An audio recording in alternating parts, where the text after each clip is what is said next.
Hello student, today we start matter in our surrounding. First chapter of class 9th. So shall we start now? Matters in our surrounding. Matter in our surrounding. So अगर हम chapter की heading की बात करें तो chapter का नाम है मैटर इन आवर सराउंडिंग. सबसे पहले तो हम डिस्कस करते हैं what is matter.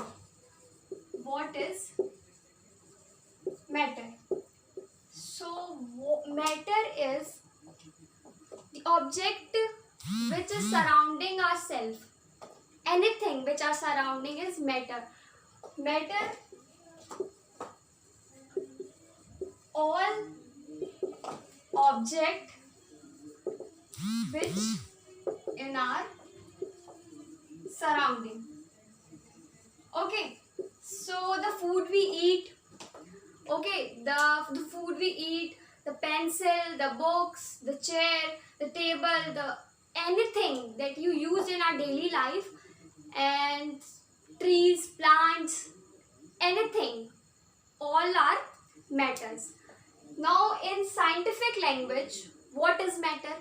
The matter is the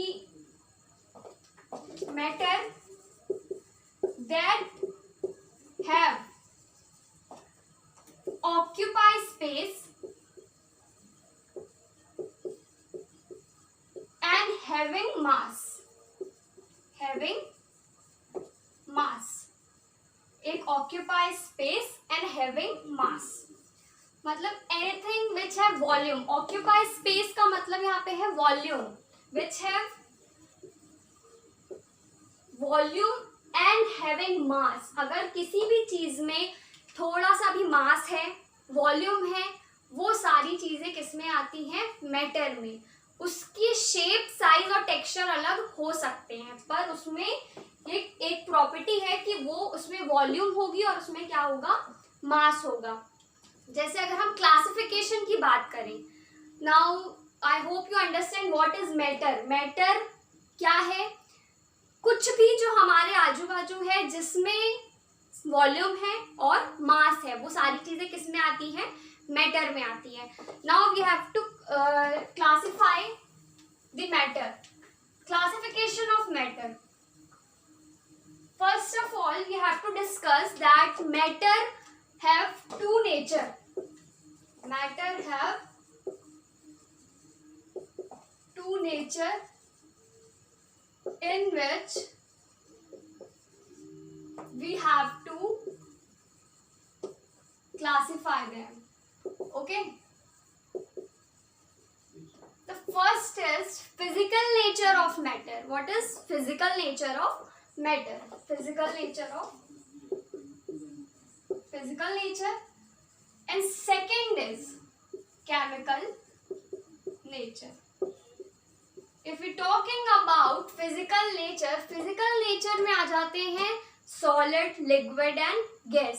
मतलब मैटर की अगर फिजिकल नेचर की बात करें तो इसमें एक आता है अपना सॉलिड, लिक्विड और gas. Okay, air we breathe, it's also a matter. The food we eat is also a matter, and water we drink is also a matter. So ये तीन सेंटेंस में हमें प्रूफ हो गया है कि सॉलिड, लिक्विड और गैस, इन तीनों फॉर्म में हम मैटर को देख सकते हैं. ओके, नाउ अगर हम बात करें केमिकल नेचर की, तो केमिकल नेचर में आ जाते हैं अपने कंपाउंड. हम आगे डिस्कस करेंगे what is compound, what is mixture and what is mixture,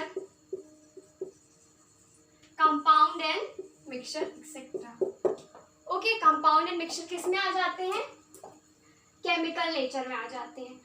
अब हम बात करेंगे क्लासिफिकेशन ऑफ मैटर की. यहां तक हमने बात करी उसके नेचर की, तो एक फिजिकल नेचर और एक केमिकल नेचर होता है. अब हम बात करेंगे इसकी क्लासिफिकेशन की. ओके, क्लासिफिकेशन ऑफ, अगर हम बात करें एशियन टाइम की, तो जो पुराने जमाने में, बहुत पहले के टाइम पे जो मैटर को 5 बेसिक हम 5 बेसिक एलिमेंट में क्लासिफाई किया जाता था।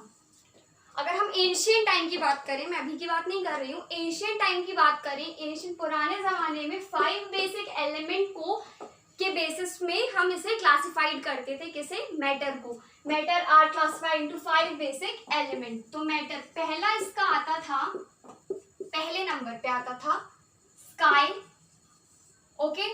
दूसरे नंबर पे आता था फायर, तीसरे में हम ले लेते हैं अर्थ, चौथे में वाटर, एंड फिफ्थ में आ जाता है sky, fire, earth, water, and fifth is air, sorry air, okay. Sky, fire, earth, water and air, in 5 things, 5 element में मैटर को क्लासिफाई किया जाता था, ओके। नाउ अब ये तो हो गई पुराने जमाने की बात, और हम इसे पंच तत्व कहते थे। क्या कहते थे? पंच तत्व, ओके। अगर हम अब बात करते हैं नाउअडेज, मतलब अभी क्या क्लासिफिकेशन चल रहा है मैटर्स का, तो मैटर का अभी क्लासिफिकेशन अगर हम बात करते हैं तो आता है, first is solid, second is liquid and third is gas. मतलब on 3 type we have to classify matter. Solid, सबसे पहले हम बात करते हैं सॉलिड की। Solid, liquid and gas. अगर हम पार्टिकल नेचर की बात करें, अगर हमें पता है, ठीक है, हम पहले इन तीनों के बारे में बात करेंगे। We know that what is particle, हम यहाँ पे बात करते हैं। पार्टिकल का मतलब हम यहाँ डिस्कस करेंगे। पार्टिकल का मतलब होता है द पार्टिकल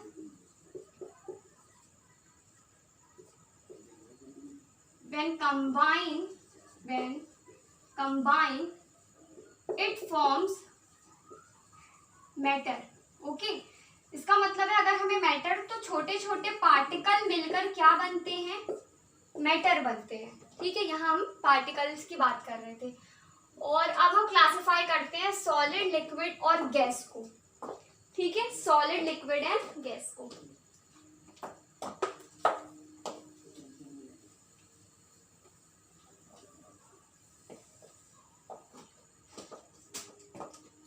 यहाँ सॉलिड, लिक्विड, गैस में बता रही हूँ, तो सॉलिड, लिक्विड, गैस के साथ साथ हम उसकी कैरेक्टरिस्टिक्स, जो मैटर की कैरेक्टरिस्टिक्स हैं, वो भी हम यहाँ पर डिस्कस करेंगे। सबसे पहले हम बात करते हैं कैरेक्टरिस्टिक्स ऑफ मैटर। अगर हम सबसे पहली कैरेक्टरिस्टिक की बात करें मैटर में, तो यहाँ पर आता है the intermolecular space. Intermolecular space. सबसे पहले हम यहाँ पर देखते हैं सॉलिड, फिर हम देखेंगे लिक्विड, देन गैस। अगर इंटरमॉलिक्यूलर, सबसे पहले मैं बता दूं कि इंटरमॉलिक्यूलर स्पेस क्या होता है। अगर हम यहाँ सॉलिड की बात करें, तो सॉलिड की जो इंटरमॉलिक्यूलर स्पेस होती है, इंटरमॉलिक्यूलर स्पेस मतलब जो कोई भी मैटर है, एनी मैटर, उसके बीच में, और हर मैटर किससे बनता है? पार्टिकल से। तो अगर कोई मैटर बना है छोटे छोटे पार्टिकल से, तो उसके बीच में जो स्पेस होती है, जैसे ये एक पूरा मैटर है, ये एक मैटर है, और ये जो छोटे छोटे हैं ये इसके पार्टिकल्स हैं, तो इनके बीच में, द पार्टिकल के बीच में जो स्पेस होती है, उसे हम कहते हैं intermolecular space between the particles. So यहाँ पे इंटरमॉलिक्यूलर स्पेस, अगर हम सॉलिड की बात करें, अगर हम कोई भी सॉलिड चीज ले, हम मेरे एग्जांपल, मेरे हाथ में एक पेन है, और ये पेन सॉलिड है, ठीक है, ये पेन क्या है? सॉलिड है। अगर मैं इसे रखूंगी तो ये बह नहीं जाएगा या ये उड़ नहीं जाएगा, तो ये क्या हुआ? सॉलिड। इसके जो पार्टिकल होंगे वो ऐसे होंगे, सी, इसके पार्टिकल्स जो होंगे वो आपस में ऐसे कंबाइन होंगे, ओके। तो इसमें, इसके बीच में, इसके पार्टिकल्स एकदम जुड़े जुड़े हैं, ठीक है, इनके बीच में आपको स्पेस बिल्कुल ना के बराबर, तो इनके बीच में इंटरमॉलिक्यूलर स्पेस क्या होती है?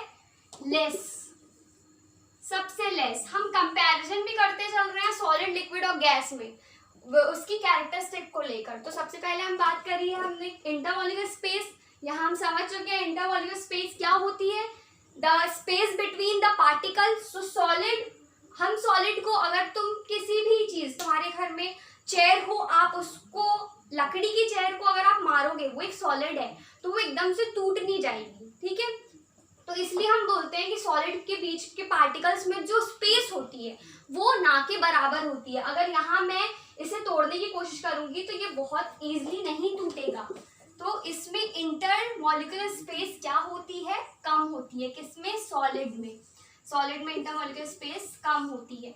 अगर हम यहाँ लिक्विड की बात करें तो सॉलिड के कंपैरिजन में लिक्विड में थोड़ी ज्यादा होती है। जैसे ये सपोज ये, ओके। सो इंटरमॉलिक्यूलर स्पेस, समझ रहे हो मैं क्या बोल रही हूँ? इंटरमॉलिक्यूलर स्पेस मतलब ये स्पेस, ये, ओके, ये, तो ये इसके कंपैरिजन में थोड़ी ज्यादा है, मोर, ठीक है। तो इसमें क्या होगा, अगर हम लिक्विड, इंटरमॉलिक्यूलर स्पेस हम कैसे, हम पानी लेते हैं, हम पानी को अगर छोड़ दें तो वो बहने लगता है। और हम अगर पानी में ऐसे हाथ मारेंगे तो पानी अलग हो जाएगा, टूटेगा नहीं, वो एक अलग बात है, पर वो अलग हो जाएगा। इसका मतलब क्या है, इसके बीच में हम पानी को ऐसे उठा सकते हैं, तो क्यों आधे जो पार्टिकल होते हैं, पानी हमारे हाथ में आधा आ जाता है।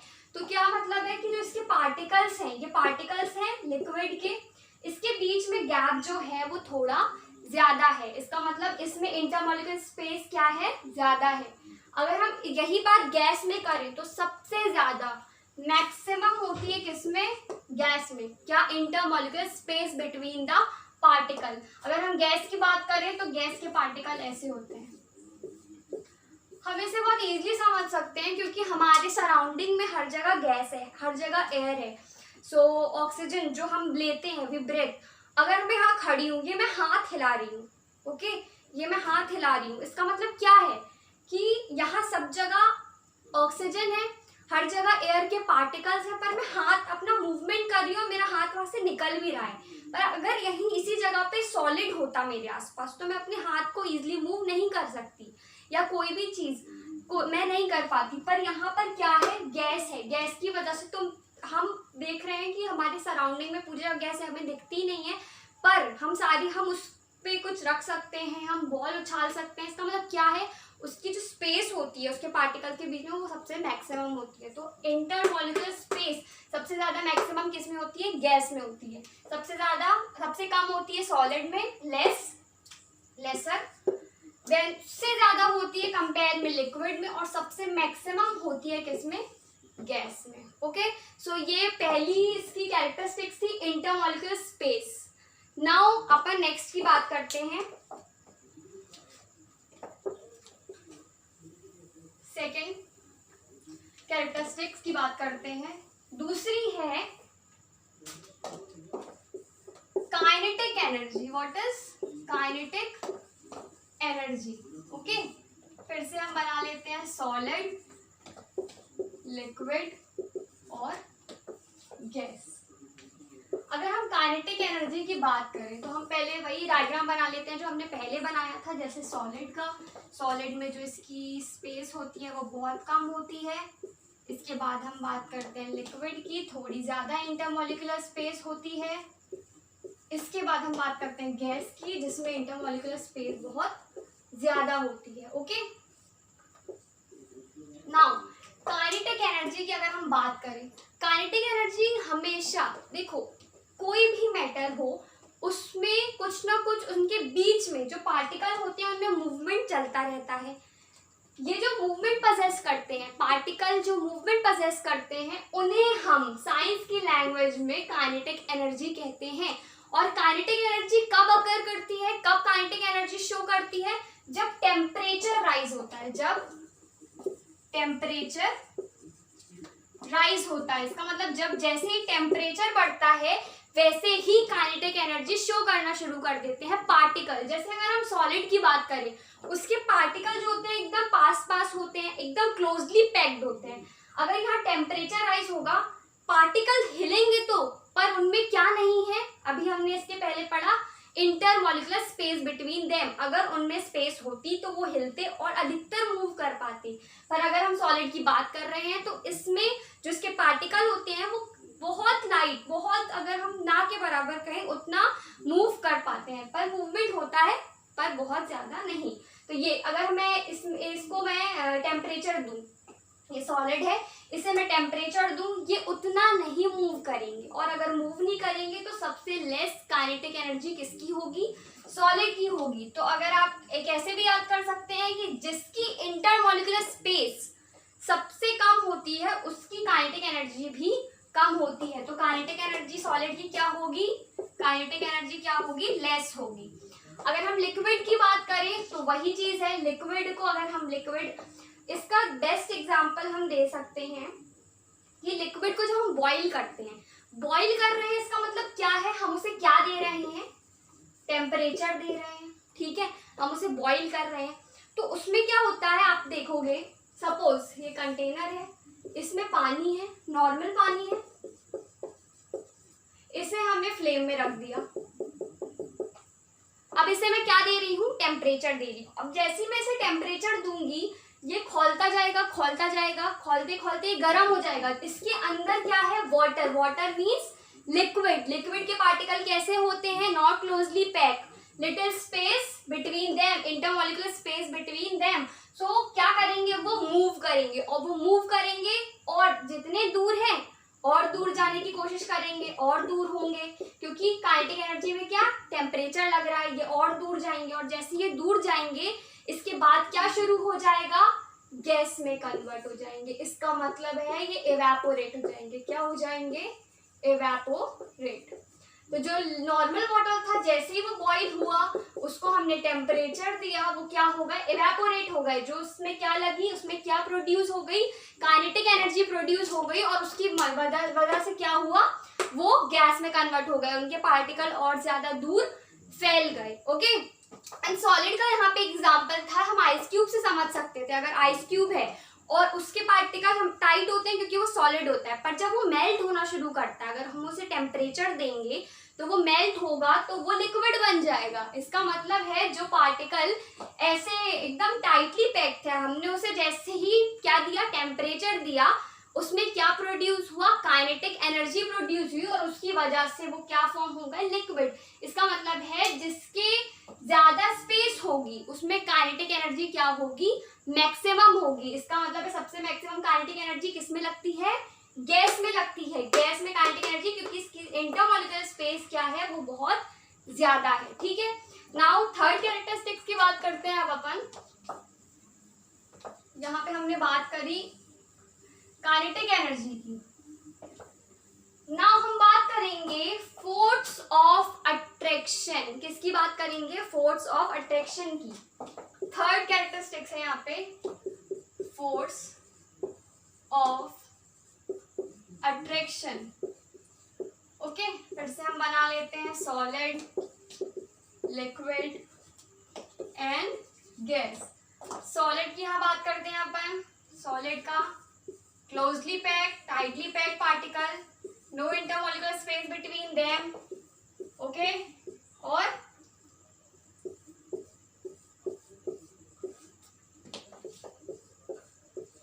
Laser the kinetic energy. Okay, so ना सबसे पहले हम फोर्स ऑफ अट्रैक्शन में बात करते हैं सॉलिड की। फोर्स ऑफ अट्रैक्शन, यहाँ फोर्स ऑफ अट्रैक्शन किसके बीच में बात हो रही है, पार्टिकल के बीच में बात हो रही है फोर्स ऑफ अट्रैक्शन की। तो अगर हम सॉलिड की बात करें तो सबसे ज्यादा फोर्स ऑफ अट्रैक्शन किसका होता है, सॉलिड का होता है, क्योंकि सॉलिड में जो आपस में पार्टिकल होते हैं वो एकदम क्लोजली पैक्ड होते हैं, टाइटली पैक्ड होते हैं, उनका फोर्स ऑफ अट्रैक्शन क्या होता है, बहुत ज्यादा होता है, maximum. Okay, force of attraction जिसके पार्टिकल क्लोजली पैक्ड हैं, इसका मतलब सॉलिड। अगर मैं ऐसे आपको एग्जांपल दूं, हम क्लासरूम में बैठे हैं, ठीक है, और सपोज एक लड़के की किसी से लड़ाई हो गई है, ओके, और वो किसी से बाहर लड़के आया है, तो वो एक अकेला है, वो हैंडल नहीं कर पाएगा। पर अगर हम क्लासरूम की बात करें, क्लासरूम में 40 बच्चे बैठे हुए हैं, 40 बच्चों को एक साथ हैं, ठीक है, तो उनकी फोर्स वो अकेले के उस पर क्या होगी, भारी होगी। इससे हम ये समझ सकते हैं कि फोर्स ऑफ अट्रैक्शन, जहाँ जो पार्टिकल होते हैं एकदम क्लोजली पैक्ड होते हैं, जैसे हमारी फैमिली सब इकट्ठा रहते हैं तो हमें क्या आती है, ताकत आती है किसी भी चीज़ को फेस करने की। वैसे ही सॉलिड हमेशा टाइटली पैक्ड होता है तो उसमें force of attraction between the particle क्या होता है, बहुत ज़्यादा। जैसे पेन है मेरा, ये भी सॉलिड है, मैं इसको मार रही हूँ, ये टूट नहीं रहा है, इसके जो पार्टिकल्स हैं वो क्लोजली पैक्ड है, इसका मतलब उसमें फोर्स ऑफ अट्रैक्शन क्या है, मैक्सिमम। सॉलिड में मैक्सिमम होती है, फिर इसमें लेस, इसमें लेसर। ओके, गैस में लेसर होती है क्योंकि उसके पार्टिकल्स तो बहुत ज़्यादा दूर होते हैं। Okay, now we have to, यहाँ पे हम कैरेक्टरिस्टिक्स हो गई हमारी। अब एक लास्ट है, हम बात करते हैं डिफ्यूजन की। इस चीज की बात करते हैं हम, टेंडेंसी टू, अगर हम इसे 4th ले सकते हैं कैरेक्टरिस्टिक में, tendency to diffuse. Okay, tendency to diffuse. Diffuse का क्या मतलब है, डिफ्यूजन का मतलब अगर पहले हम समझ लेते हैं यहाँ पे, डिफ्यूजन का मतलब होता है the particle moves lower concentration to higher concentration, ठीक है, lower concentration to higher concentration. मैं एक एग्जांपल से आपको डिफ्यूजन समझाती हूँ कि क्या होता है, कैसे ये लोअर कंसंट्रेशन से हायर कंसंट्रेशन में जाता है। सपोज हमारे पास एक कंटेनर है, इसके बीच में, और ये कंटेनर है, इसके बीच में एक ऐसा पाइप लगा हुआ है, सब वो देख सकता है यहाँ पे, ऐसा पाइप लगा हुआ है। ओके, जो कि ये दोनों कंटेनर क्या है, जुड़े हुए हैं। अगर हम बात करें तो यहाँ पे पानी है इतना, ओके, यहाँ पे पानी है इतना, और इस कंटेनर में, कंटेनर ए है और ये कंटेनर बी है, और इस कंटेनर में पानी है इतना। तो लेसर कंसंट्रेशन किसका होगा, ए का। लेसर कंसंट्रेशन किसका होगा, ए का। हायर कंसंट्रेशन किसका होगा, बी का। तो अगर हम देखें तो इसमें क्या बोल रहा है वो, कि हायर कंसंट्रेशन से कहा जाता है लोअर, सॉरी मैंने गलत लिख दिया, हायर कंसंट्रेशन से कहा जाता है लोअर कंसंट्रेशन पे। तो हायर, ये जब तक इस तरफ जाएगा इसका पानी इस वाले कंटेनर में जब तक जाएगा, जब तक ये दोनों क्या ना हो जाए, इक्वल ना हो जाए, तो इसे हम कहते हैं डिफ्यूजन। ओके, तो because with the increase in temperature the kinetic energy is increase, और काइनेटिक एनर्जी इंक्रीज होती है तो डिफ्यूजन क्या होता है, वो मोर फास्टर होता है, क्योंकि उसके जो पार्टिकल होते हैं वो क्या होते हैं, और ज्यादा तेजी से मूव करने लगते हैं काइनेटिक एनर्जी की वजह से। So here we end the lecture. Next lecture we have to start the state of matters. I hope you enjoy, and if you have any doubt on this topic, so you comment and share, like, subscribe. Thank you.